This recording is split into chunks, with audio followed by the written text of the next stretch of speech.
Here's the third heating and cooling unit in my house. It's a 2.5 ton Trane heat pump, and right now you're looking at the air handler. It's a much newer model. This was installed in 2002. It was manufactured in December of '01. You can definitely tell it's newer by the logo and the airtight access door. Very clean install. Works very good. Liquid and suction lines. Electrical input. Thermostat wire. Return duct, and then the supply duct. Kind of a confined space. There's no way you could fit a furnace and coil in here. Drain line. Filter rack. I have the thermostat set to cool, so I'm going to turn it on here at the breaker.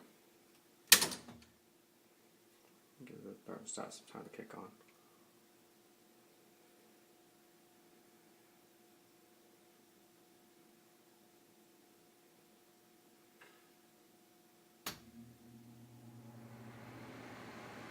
Very quiet. Works pretty good, so let's take a look at the heat pump outside. Here's the Trane heat pump outside. It's an XC1000 Weathertron series heat pump, 2.5 ton.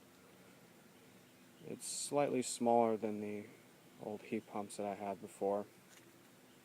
Just had it cleaned, it looks good as new. Didn't manage to be able to get these things off though, but it accumulated a lot of dirt, telling by the area that it's in. Here's the data sticker. Has the number 30 and the model number. That's how you can tell it's a 2.5 ton. Works pretty good.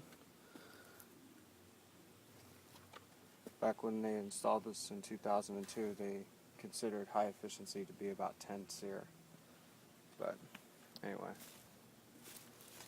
liquid and suction, it's got that insulation stuff. And it's got this pan the butt disconnect that you need to have like probably 10 pounds of force just to disconnect the air conditioner, which I find pretty stupid. But let's go ahead and start it up.